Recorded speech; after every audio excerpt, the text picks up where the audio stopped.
Olá, eu sou Daiane Machado, diretora de Estudos e Políticas Sociais aqui na Codeplan. Eu sou a Júlia Vivas, estudante de Antropologia e estagiária na DIPOS, na Codeplan.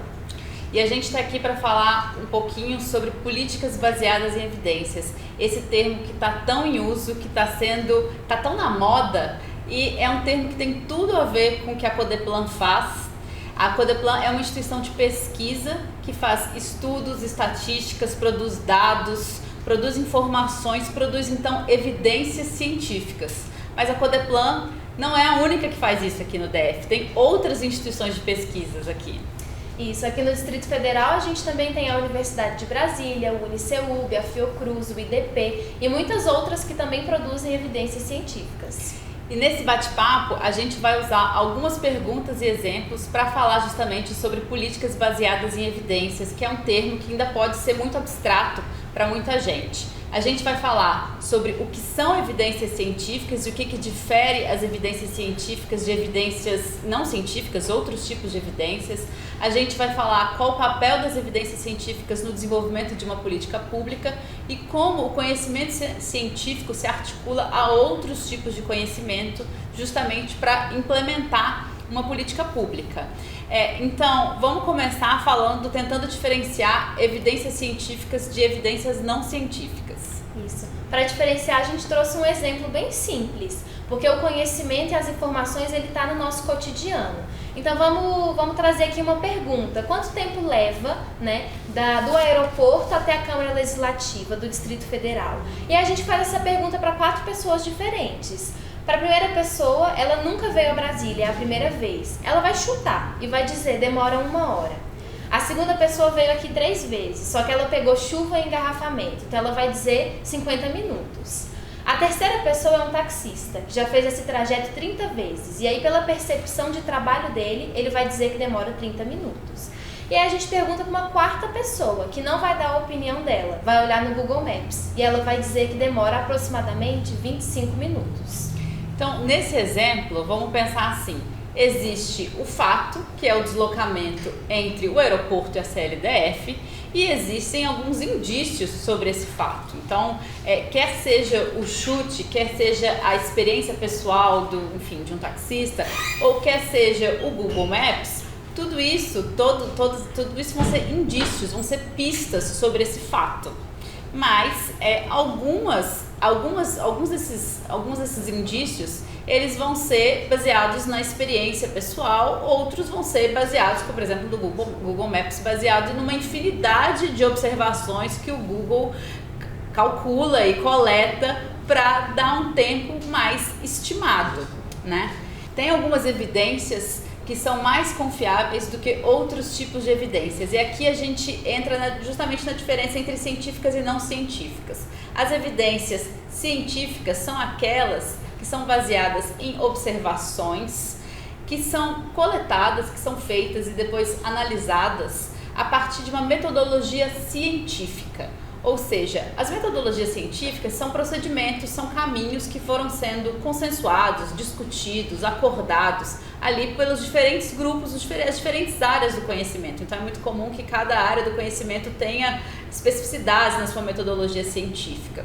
Mas, então, a partir dessas metodologias é que os cientistas observam a realidade, coletam informações sobre a realidade e tentam entender fenômenos sociais, como, por exemplo, as políticas públicas, Para que a gente deixe isso um pouquinho mais concreto, vamos tentar dar alguns exemplos. Opiniões pessoais, Júlia, são evidências científicas ou não? Não são evidências científicas, porque elas são pessoais, elas não seguem metodologias científicas. Aí também tem outro exemplo que eu gosto, que são os jornais, as notícias de jornal. Elas também não são evidências científicas, porque elas não seguem metodologias, elas são muito mais informativas, Agora, um jornal pode informar um conhecimento científico, por exemplo, os dados da PIDAD, que são informados em jornais. A PIDAD, sim, ela é uma evidência científica, porque ela é feita com base em metodologias e uma série de regras e critérios para chegar nas conclusões que chega, Então, assim, textos, artigos, estudos da UNB, da Codeplan e das outras instituições que a gente falou, são todos evidências científicas. E é importante frisar que mesmo entre as evidências científicas também existe uma variação de qualidade entre elas, né? Enfim, tem evidências científicas de maior qualidade e evidências científicas de menor qualidade.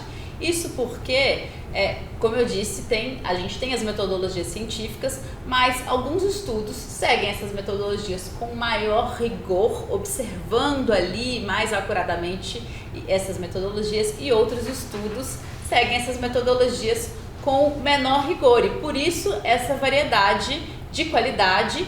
E quem está encomendando evidência científica, enfim, a CLDF, os gestores que muitas vezes encomendam a produção de um estudo e que depois vão consumir esses estudos, precisam ficar de olho na qualidade justamente dessas evidências, né?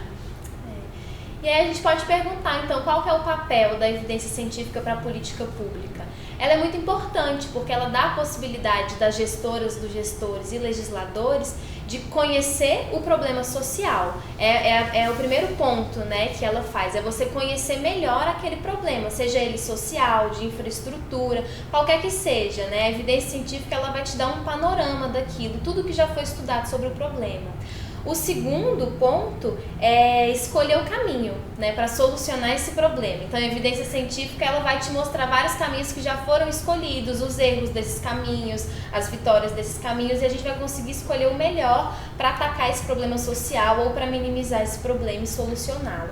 E o terceiro é acompanhar. As evidências científicas são muito boas para a gente acompanhar o processo da política pública enquanto ela está acontecendo, para ver se está sendo positivo como pensou, se tem efeitos negativos que surgiram que não eram esperados, e até os positivos não esperados também, o acompanhamento mostra isso. Exatamente. Para que essa explicação fique um pouquinho mais concreta, vamos pensar num problema. Um problema social que possivelmente, enfim, todas as redes de educação do país, infelizmente, vão ter que lidar com ele em 2022, talvez já estejam lidando agora em 2021, que é o problema do abandono e da evasão escolar. Então, no pós-pandemia, pode ser que muitas crianças e jovens deixem as escolas, né? Deixem as escolas temporariamente ou, enfim, permanentemente, e aí a gente vai precisar entender, por exemplo, qual o tamanho desse problema numa determinada rede, né? Quantos são os jovens que não estão na escola, as crianças que estão em idade escolar e que não estão na escola, se esse problema, por exemplo, numa determinada rede está acontecendo mais na área rural, na área urbana, se ele está acontecendo mais em uma determinada etapa, enfim, do ciclo de educação, nos anos iniciais, nos anos finais, ou no ensino médio. Quais são as razões daquele problema naquela localidade, se tem a ver com uma desmotivação dos jovens depois de um período pandêmico difícil talvez de acompanhar as aulas, se tem a ver com uma crise financeira aguda que tenha feito crianças e jovens se sentirem obrigados a trabalhar para apoiar financeiramente as suas famílias. Depois que a gente entender as razões e o delineamento desse problema numa determinada localidade, a gente pode usar evidências científicas para pensar justamente como solucionar. A gente pode tentar levantar na literatura nacional e internacional iniciativas que tenham sido feitas para minimizar esse problema e que tenham dado certo em outros locais, e pensar se é possível adaptá-las, se faz sentido adaptá-las para o contexto local, dentre as opções, quais são as que são mais eficientes, as mais efetivas. Então, todas essas perguntas, todo esse raciocínio sobre política pública, ele pode ser informado por evidências científicas. Uma outra etapa muito importante também, né, das evidências científicas na política pública é na parte da avaliação, que ela é ideal quando a política pública ela demanda muito recurso e ela é muito estruturada, né? A avaliação ela é importantíssima para conseguir entender o impacto que está sendo gerado nessa política pública na sociedade, para melhorar caso não esteja dentro do que foi esperado e até mesmo para ampliar caso já tenha sido atingido as expectativas e levar para mais pessoas. A avaliação é fundamental. Exatamente. As avaliações, elas costumam assustar, às vezes, os responsáveis pelas políticas públicas, né? Porque ninguém gosta de ser avaliado e muitas vezes as equipes responsáveis, elas se sentem elas mesmas avaliadas, mas não é uma avaliação da equipe, é uma avaliação da política pública, é uma avaliação daquilo que aconteceu. Política pública é uma intervenção na realidade social e a realidade social é complexa. Então, a intervenção pode funcionar ou pode não funcionar por várias razões que precisam ser estudadas. Então, a avaliação de política pública é, sobretudo, isso precisa ser bem entendido, um instrumento de aprendizado sobre os problemas sociais, sobre as políticas públicas. Ela serve para a gente melhorar a ação pública naquela gestão ou nas próximas, naquela legislatura ou nas próximas. E aí, por fim, também é bem bacana perceber como que o conhecimento científico está atrelado a outros conhecimentos. É muito importante, né, que toda a equipe de gestores, legisladores, da Câmara Legislativa, do Poder Executivo estejam alinhados com as evidências científicas, desde os secretários até as gerentes, os gerentes e as pessoas que trabalham ali na linha de frente também, né, das políticas públicas. Mas a evidência científica não é tudo, ela tem que estar alinhada com o conhecimento político e também com o conhecimento técnico profissional. Exatamente, política pública depende de articulação política, depende de orçamento, depende de capacidade técnica, quer dizer, ter um corpo técnico qualificado e suficiente para implementar essas políticas. Deveria ter também participação social, escuta da sociedade. E o conhecimento científico, ele não vai substituir esses elementos, mas ele pode e deve complementar, integrar o rol de elementos que devem ser considerados nas decisões dos legisladores, dos gestores sobre problemas e soluções para a nossa sociedade. Agora que vocês conhecem um pouco mais sobre a evidência científica e sobre o papel dela nas políticas públicas, acompanhe as evidências produzidas pela Codeplan e também pelas outras instituições do Distrito Federal.